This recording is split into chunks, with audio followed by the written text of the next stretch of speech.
விடுமுறை முடிந்து ஊர் திரும்பும் மக்களால் பரனூர் சுங்கச்சாவடி பகுதியில் போக்குவரத்து நெரிசலில் திணறிக் கொண்டிருக்கிறது. கூடுதல் விவரங்களை செங்கல்பட்டு செய்தியாளர் சக்திவேல் சொல்ல கேட்போம். சக்திவேல், கூடுதல் விவரங்கள். நிச்சயமாக. வணக்கம் கற்பகவல்லி. தொடர் விடுமுறை முடிந்து ஒரே நாளில் தென் மாவட்டங்களிலிருந்து சென்னை நோக்கி பொதுமக்கள், அதாவது பயணிகள் படையெடுத்து வருவதால் செங்கல்பட்டு நுழைவாயில் என்று சொல்லக்கூடிய பகுதியில், அதாவது ஆத்தூர் சுங்கச்சாவடியில் போக்குவரத்து நெரிசலானது ஏற்பட்டுள்ளது.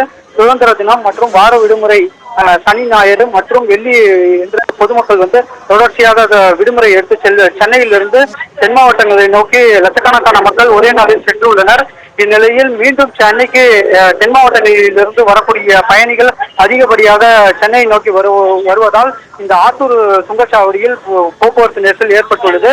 நாளை பள்ளி மற்றும் கல்லூரிகள், அரசு அலுவலகங்கள் செயல்பட உள்ளதால் அதிகப்படியான மக்கள் இன்று ஒரே நேரத்தில் சென்னை நோக்கி வர தொடங்கியுள்ளனர். குறிப்பாக பயணிகள் கார், இருசக்கர வாகனம், ஆட்டோ, தனியார் பேருந்து, அரசு பேருந்துகளில் வர தொடங்கி உள்ளனர்.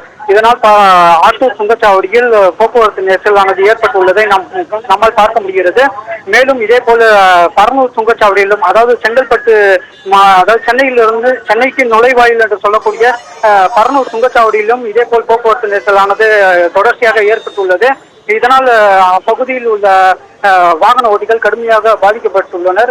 மேலும் இந்த போக்குவரத்து நெரிசலை சீர் செய்வதற்காக சுங்கச்சாவடி பணியாளர்கள் சென்னை நோக்கி செல்லக்கூடிய 2 சுங்க கட்டண பூத்துகளை திறந்து விட்டுள்ளனர். இதனால் அதிகப்படியான வாகனங்கள் சென்னை நோக்கி வர துவங்கியுள்ளது.